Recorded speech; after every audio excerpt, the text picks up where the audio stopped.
James hadn't eaten since the night before. He sat on the cracked bench behind St. Mary's Hospital, still wearing the faded navy blue scrubs he'd picked up from the free donation bin. The smell of bleach clung to him like guilt. It was his third week on the janitorial night shift, cleaning the floors while watching others walk by in polished shoes and white coats, pretending not to see him. It wasn't the work that bothered him, it was the way people looked through him.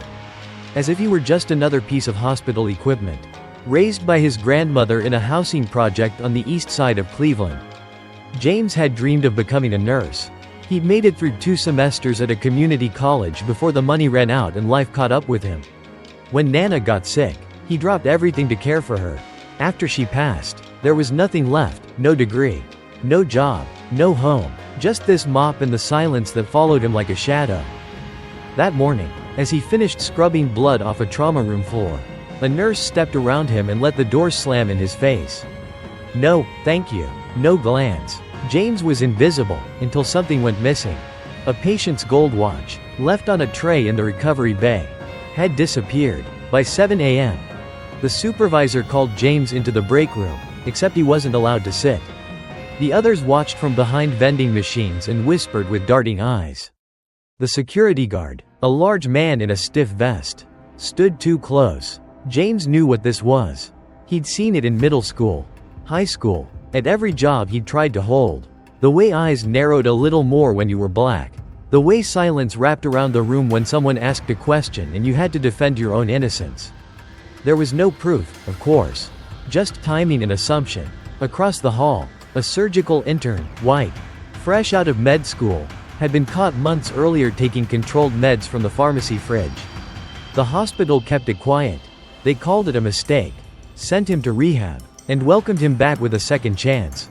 James, with no record and no voice, was sent home pending further investigation. He walked out past the parking lot security booth, holding the clear plastic bag with his name badge and time card inside. No one stopped him to ask if he was okay. No one cared. James didn't sleep that day. He sat on the edge of his twin mattress in a friend's spare room. Fists clenched, heart burning. Shame morphed into something louder, anger. Not the kind that lashes out, but the kind that organizes. The kind that refuses to disappear. That night, he uploaded a video. He didn't rehearse. He just talked. He spoke about the way people like him were treated in places that claimed to care for everyone. About how poverty painted you guilty before anyone asked questions. About how hard it was to climb when the ladder kept being pulled up. The video wasn't flashy, just James, in his scrubs, holding the mop he used every night. But his voice didn't shake. It hit like a pulse. By morning, the video had 10,000 views. By the end of the week, over 500,000. People shared their own stories. Nurses, orderlies, former janitors, patients, even doctors came forward, saying they had seen the double standards, the quiet racism, the unspoken class lines that divided the hospital halls. Hashtags formed, protests followed, and just like that, James's silence became a megaphone. 3 weeks later, the hospital offered him his job back. But James didn't accept. Instead, he stood outside the hospital gates, this time holding a petition. It wasn't just about him anymore. It was about fair pay for support staff, about accountability, about dignity.